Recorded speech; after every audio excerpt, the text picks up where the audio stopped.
پیارے ناظرین، آج ہم آپ کو ایک ایسا واقعہ سنائیں گے جسے سن کر آپ کا ایمان تازہ ہو جائے گا۔ یہ واقعہ ہے ایک حافظ قرآن لڑکی کا، اس کے شوہر کا اور اس کی ہندو ساس کا۔ یہ واقعہ تفصیل کے ساتھ جاننے کے لیے آپ ہمارے ساتھ رہیے گا۔ بسم اللہ الرحمن الرحیم۔ محترم ناظرین، یہ واقعہ ہم اس لڑکی کی زبانی سنتے ہیں۔ میرا نام عائشہ ہے اور مجھے آج بھی وہ دن یاد ہے جب پہلی بار یونیورسٹی کے ایک ہندو لڑکے نے میرا راستہ روکا تھا۔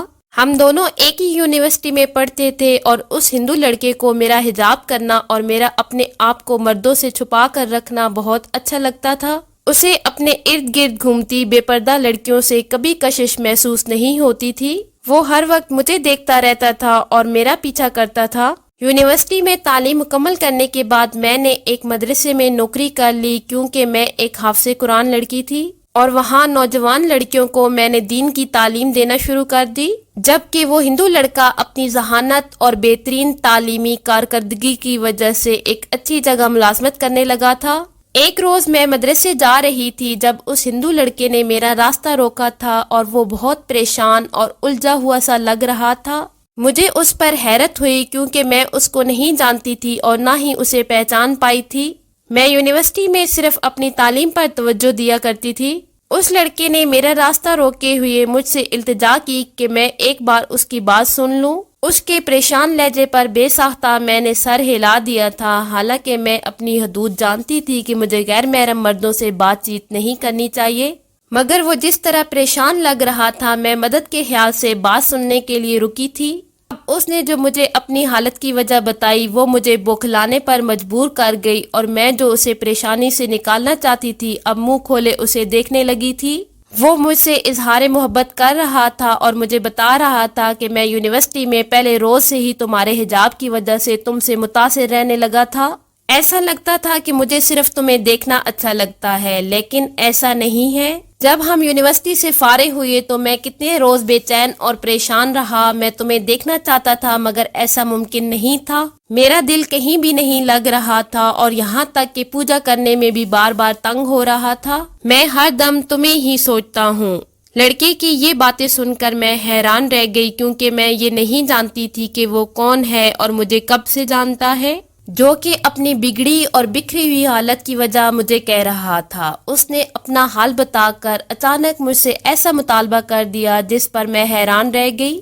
وہ بولا کہ میں تم سے شادی کرنا چاہتا ہوں اور میں نے گھبرا کر اس کی طرف دیکھا اور اپنی حیرت پر قابو پا کر سنجیدگی سے کہا کہ ہم دونوں شادی نہیں کر سکتے کیونکہ ہمارا مذہب الگ ہے۔ میں تو مسلمان لڑکی ہوں اور میرا نکاح بھی صرف مسلمان مرد پر جائز ہے۔ میری بات سن کر وہ بولا کہ میں تم سے نکاح کرنے کی خاطر مسلمان ہونے کو تیار ہوں۔ وہ مجھ سے ہر حال میں صرف شادی کرنا چاہتا تھا۔ وہ اپنی حالت سے بہت زیادہ پریشان تھا اور میرے سامنے التجائیں کر رہا تھا۔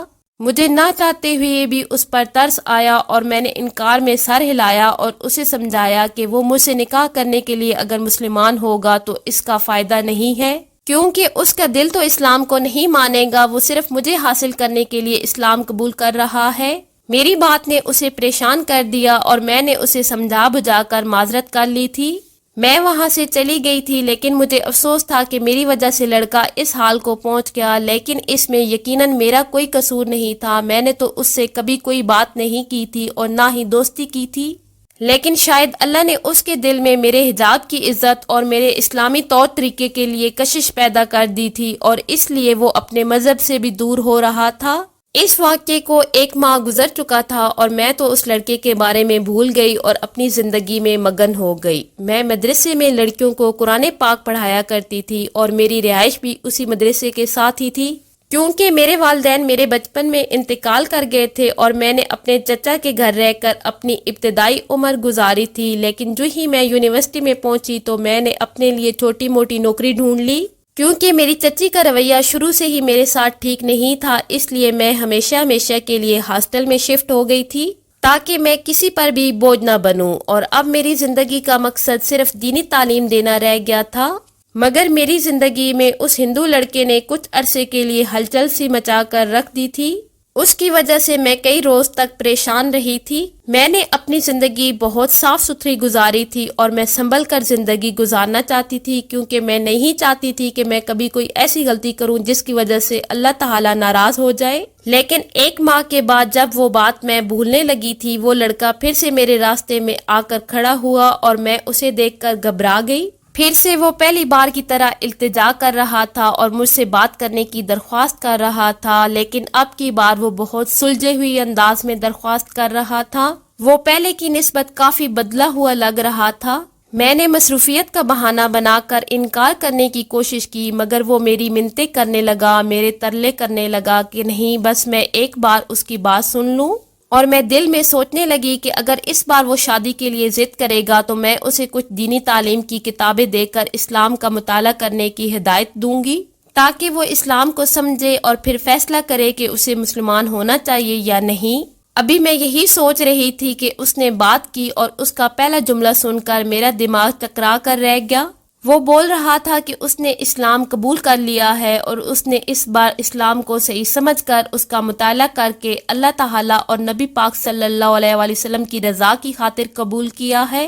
اس کا اسلامی نام ابو بکر تھا اور میں حیران ہو کر اس لڑکے کو دیکھ رہی تھی۔ وہ بولا کہ جب میں نے اسے اسلام کو سمجھ کر قبول کرنے کا کہا تھا تو اس نے اسی دن فیصلہ کر لیا تھا کہ وہ اسلام کا مطالعہ ضرور کرے گا۔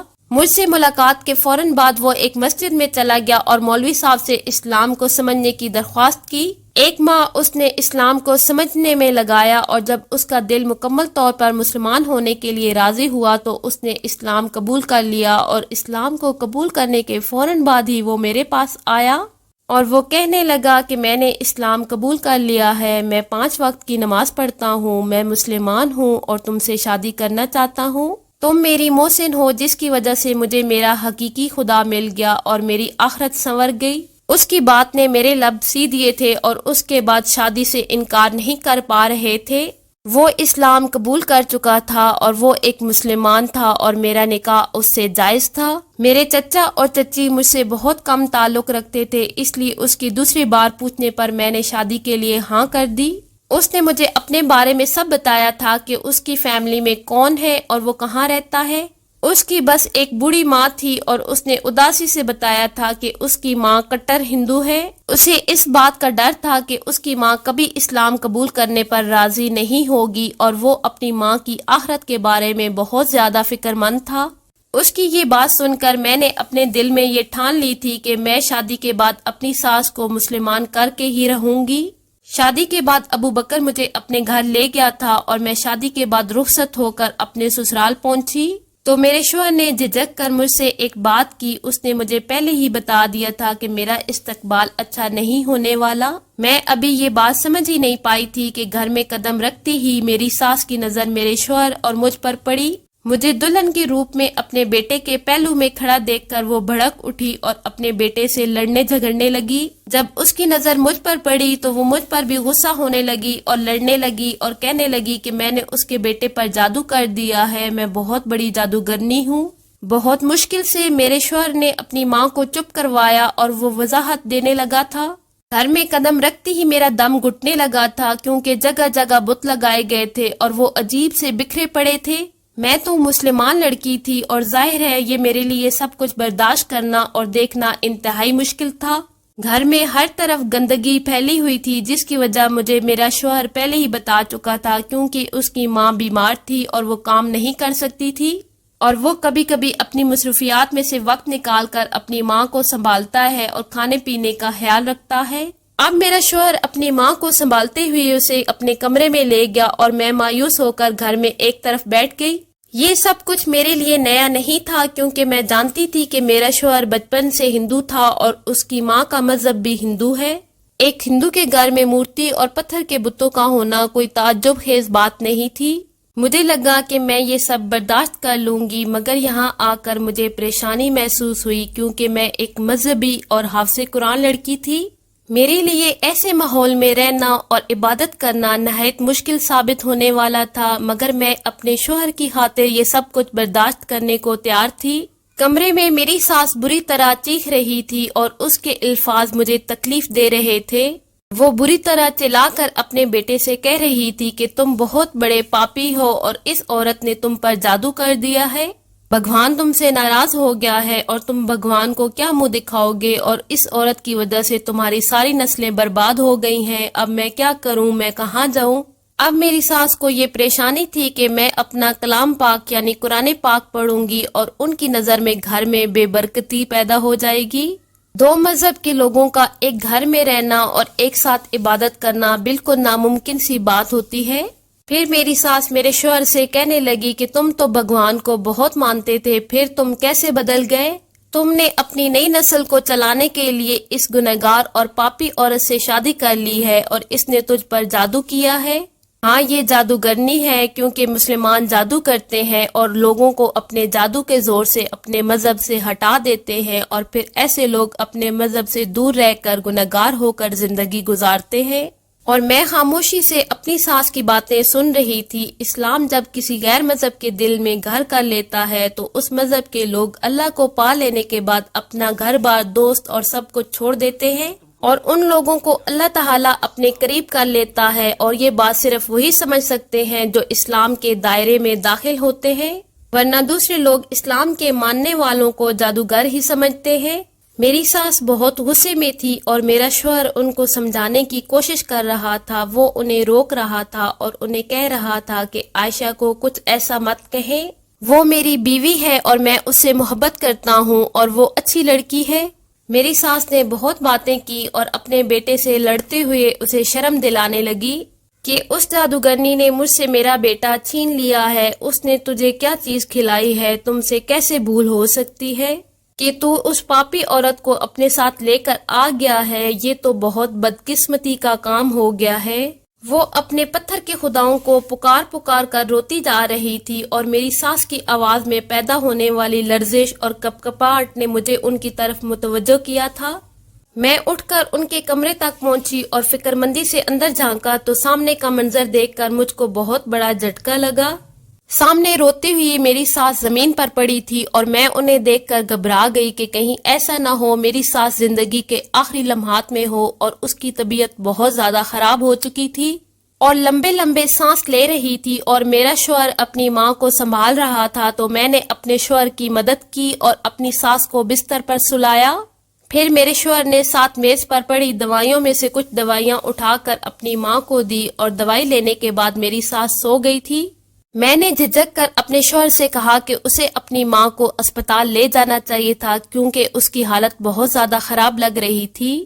اس پر میرے شوہر نے جو مجھے بتایا وہ مجھے حیران کر گیا تھا، اور میں ہکا بکا اس کا منہ دیکھ رہی تھی۔ میرا شوہر بتا رہا تھا کہ میری ساس کینسر کے آخری سٹیج پر ہے اور ڈاکٹر نے بھی اسے لا علاج قرار دے دیا ہے۔ وہ بے حد پریشان دکھائی دے رہا تھا اور مجھے ان دونوں پر بہت ترس آیا۔ میں کینسر کے علاج کے بارے میں سوچ رہی تھی، کیونکہ میرے پاس ایک ایسا وظیفہ تھا جس سے کینسر جیسے موذی مرض کا علاج بھی کیا جا سکتا تھا، مگر فی الحال میں اپنے شوہر کو بھی یہ بات نہیں بتا سکتی تھی، کیونکہ وہ مجھے جادوگرنی سمجھ لیتا۔ میں اپنی جگہ سے اٹھ کھڑی ہوئی تھی اور اپنے شوہر کے کمرے کی طرف رخ کیا، جو اب میرا بھی کمرہ تھا۔ میں نے منہ ہاتھ دھویا اور سوٹ کیس سے ایک سادہ سوٹ نکالا اور اس کو پہن کر ایک بار پھر کمرے سے نکل کر گھر کی صفائی ستھرائی میں مصروف ہو گئی۔ اپنی ماں کے پرسکون ہونے کے بعد میرا شوہر بھی میری مدد کرنے کے لیے چلا آیا تھا، اور اس کی سب سے بڑی یہ خوبی تھی کہ وہ اپنی ماں اور مجھے دونوں کو برابر کا حق دے رہا تھا۔ اس نے اپنی ماں کو بھی میرے بارے میں غلط نہیں بولنے دیا اور نہ ہی میرے سامنے کبھی اپنی ماں کو برا کہا تھا، اور یقیناً وہ ایک اچھا مرد تھا۔ ہر عورت ایک ایسا ہی مرد چاہتی ہے، اور اپنے شوہر کی وجہ سے میں اتنی مشکل زندگی کا چناؤ بھی آسانی سے کر چکی تھی۔ ہم نے سارا گھر مل کر دھو کر چمکا دیا، اور اس نے میری آسانی کے لیے کھانا باہر سے منگوا لیا تھا۔ گھر کو دھو کر ہم خود بھی نہا دھو کر تازہ دم ہو گئے تھے، اور پھر میں نے اپنے کمرے میں موجود سب بتوں اور مورتیوں کو ہٹا کر جگہ پاک صاف کی۔ عشاء کی نماز ادا کرنے کے بعد میں نے اپنی آنے والی زندگی کی آسانی کے لیے نوافل بھی ادا کیے۔ صبح فجر کے وقت اذان کی آواز سنتے ہی اٹھ کر بیٹھ گئی اور نماز ادا کر کے ہلکی آواز میں قرآن پاک کی تلاوت کی۔ اس کے بعد میں نے کچن کا رخ کیا اور میری ساس وہاں پر پہلے سے موجود تھی، اور مجھے دیکھ کر اس کے ماتھے پر بال پڑ چکے تھے۔ وہ بولی کہ ان کے کچن کو ناپاک کرنے کے لیے میں یہاں کیوں آ گئی ہوں، میں واپس چلی جاؤں، باقی گھر میں جہاں مرضی جاؤ، ادھر مت آنا۔ میں اپنی ساس کی بات سن کر پریشان ہو گئی کیونکہ میں جانتی تھی کہ وہ بیمار ہے۔ اس کے بعد ان کا کچن میں آنا، اپنا کام خود کرنا مجھے فکر میں مبتلا کر رہا تھا، مگر میں خاموشی سے نکل گئی۔ مجھے لگا کہ بات یہیں تک رہے گی، مگر اصل پریشانی مجھے تب ہوئی جب میری ساس ناشتہ کرتے ہی میرے کمرے میں داخل ہوئی اور اگلے ہی لمحے ان کی غسیلی آواز سے پورا گھر گونج اٹھا۔ میں صحن میں بیٹھی ان کی آواز سن کر گھبرا گئی تھی اور میرا شوہر جو کام پر جانے کی تیاری کر رہا تھا وہ اپنی ماں کے پاس آیا۔ میری ساس کمرے میں رکھے گئے بتوں کو ڈھونڈ رہی تھی اور اپنے خداؤں کو پکار رہی تھی اور اپنے بیٹے پر لان تان کر رہی تھی، اور اس نے پتھر کے بتوں کو میری خاطر چھپا دیا تھا اور میری ساس نے اس بات پر بہت بڑا ہنگامہ کھڑا کر دیا تھا۔ میرے شوہر نے اپنے گھر کی چھت پر ایک کمرے کو میرے لیے عبادت گاہ بنا دیا تھا۔ وہ شرمندہ تھا لیکن وہ اپنی ماں کو ناراض نہیں کرنا چاہتا تھا۔ میں خاموشی سے وہاں جا کر عبادت کرنے لگی اور نہایت رازداری کے ساتھ اپنی ساس کی بیماری کے لیے اپنا وظیفہ بھی کر رہی تھی۔ اسی طرح دن گزرتے گئے اور میں اپنے کام میں مگن رہتی، اور جب بھی میرا سامنا اپنی ساس سے ہوتا تو وہ زبان سے مجھ پر تیر برساتی رہتی تھی۔ میں نے ان کے گھر کا سکون برباد کر دیا ہے۔ میں ان کی باتوں پر دھیان نہیں دیتی تھی، مگر کبھی کبھی میرا صبر جواب دے جاتا تھا، مگر پھر بھی میں خاموش رہتی تھی۔ میری ساس کھل کر بتوں کی پوجا کرنا چاہتی تھی، مگر بیماری کی وجہ سے اس کے لیے یہ سب کچھ کرنا مشکل ہو گیا تھا۔ وہ روتی رہتی تھی اور کہتی کہ کاش میری بھی بہو ایسی ہوتی جو بتوں کی پوجا کرتی۔ وقت گزرتا گیا اور گھر میں ایک الگ سی خاموشی رہنے لگی، مگر میرا ہر وقت کا درود پاک پڑھنا میری ساس کو الجھن میں ڈال دیتا تھا، اور وہ زیر لب پتہ نہیں کیا کہتی کہ میں کیا کیا پڑھتی رہتی ہوں۔ وقت گزرنے کے ساتھ ساتھ میری ساس کی طبیعت بحال ہونے لگی تھی اور وہ خود بھی اپنے اندر اچھی تبدیلی محسوس کر رہی تھی، مگر اس بات پر خوش ہونے کی بجائے وہ مزید فکر میں مبتلا ہو گئی تھی۔ اس کے کسی جاننے والے نے اسے اس بات کا وہم ڈال دیا تھا کہ وہ موت سے پہلے والا سکون حاصل کر رہی ہے۔ میری ساس کی یہ بات سن کر میرا شوہر اسے معائنہ کروانے کے لیے اسپتال لے کر چلا گیا۔ وہاں پر میری ساس کے کچھ ٹیسٹ ہوئے اور ڈاکٹر نے ٹیسٹ کی رپورٹ کچھ دن کے بعد لینے کے لیے کہا۔ ایک ہفتے بعد میرا شوہر ٹیسٹ کی رپورٹ لے کر گھر پہنچا تو اس کا چہرہ خوشی سے چمک رہا تھا اور وہ کھل کر ہنس رہا تھا۔ میری ساس بھی اسے دیکھ کر حیران تھی اور میں بھی سوالیہ نظروں سے اپنے شوہر کو دیکھ رہی تھی۔ پھر اس نے اطمینان بھرے لہجے سے مجھے دیکھتے ہوئے کہا کہ ماں تمہاری بہو بہت خوش قسمت ثابت ہوئی ہے، اس کا دل جھوٹا نہیں ہے اور رپورٹ کے مطابق آپ کا کینسر بالکل ختم ہو چکا ہے۔ ٹیسٹ کی رپورٹ کے مطابق آپ بالکل ٹھیک ہو چکی ہیں، اور میری ساس حیران تھی کہ موت کے قریب آ کر اسے زندگی کی خوشخبری مل رہی تھی۔ میں اطمینان سے مسکرا رہی تھی اور میرا اللہ پر یقین اور بھی مضبوط ہو گیا تھا۔ میری ساس نے حیرت بھرے لہجے میں مجھ سے پوچھا کہ میں نے ایسا کیا کیا کہ وہ ٹھیک ہو گئی۔ وہ میرے مذہب کے بارے میں جاننا چاہتی تھی کہ کوئی مذہب اتنا طاقتور کیسے ہو سکتا ہے کہ لا علاج بیماری کا علاج ہو جائے۔ میری ساس پر بھی اس ذات نے کرم نوازی کر دی اور اسے شفا دے دی تھی۔ مجھ سے ساری تفصیل جاننے کے لیے میری ساس کے دل میں اچانک یہ خواہش جاگی کہ وہ ہمارے مذہب کو مزید پڑھے اور یہ جانے کہ ایسا کون سا مذہب ہے، ایسا کون سا کلام ہے جس کی برکت سے وہ ٹھیک ہو گئی۔ میں نے اپنے شوہر اور اپنی ساس کو بتایا کہ میں نے آپ لوگوں سے چھپ کر ایک وظیفہ کیا تھا اور اپنی ساس کو دن میں دم کر کے 3 بار پانی پلاتی رہی۔ میرے اعتماد اور میری اس بات نے میرے شوہر کو بھی چونکا کر رکھ دیا، جبکہ یہ بات سن کر میری ساس خاموش رہی۔ پھر میرا شوہر بولا کہ اگر تم علاج کرنا چاہتی تھی تو تم نے چھپا کر کیوں کیا؟ میں نے اپنے شوہر کو بتایا کہ بے شک میرا یقین میرے اللہ پر پورا ہے، مگر وہ لوگ میری بات پر یقین نہ کرتے اور میری ساس میرا دم کیا ہوا پانی کبھی بھی نہ پیتی۔ میری ساس مجھ سے بار بار سوال کر رہی تھی اور مجھ سے تفصیل جاننے کی کوشش کر رہی تھی۔ میں نے انہیں بتایا کہ مجھے دن میں 3 بار صبح اور 3 بار شام سورہ رحمان کو سن کر پانی پر دم کرنا تھا، مگر میں اپنی ساس کی پابندی کی وجہ سے سورہ رحمان کی تلاوت نہیں لگا سکتی تھی، اس لیے میں نے خاموشی سے خود تلاوت کی اور پانی پہ دم کر کے آپ کو پلاتی رہی۔ یہ عمل میں نے لگاتار 7 دن کیا اور 8ویں دن روک دیا اور ٹیسٹ کی رپورٹ آنے کا انتظار کیا، کیونکہ مجھے پوری امید تھی کہ میری سانس ٹھیک ہو جائے گی، کیونکہ مسلمانوں کے ہاں کینسر کے مریضوں کے لیے سورہ رحمان کا وظیفہ آزمودہ ہے۔ سورہ رحمان کا وظیفہ لا علاج بیماری کے لیے ہے۔ میری سانس روتے ہوئے مجھ سے کہنے لگی تھی کہ مجھے یہ زندگی تمہارے خدا نے دی ہے، آج سے میرا خدا بھی وہی ہے۔ میری سانس ایک اللہ پر ایمان لے آئی تھی اور میرا شوہر تشکر امیز نظروں سے مجھے دیکھ رہا تھا۔ اب ہم گھر میں میرا شوہر اور میری ساس 5 وقت کی نماز پڑھتے ہیں اور ہمارا گھر جنت کا گہوارہ بن چکا ہے، ماشاءاللہ، سبحان اللہ۔ امید ہے آج کا سبق آموز واقعہ آپ کو ضرور پسند آیا ہوگا۔ ویڈیو اچھی لگے تو لائک اور شیئر کر دیں۔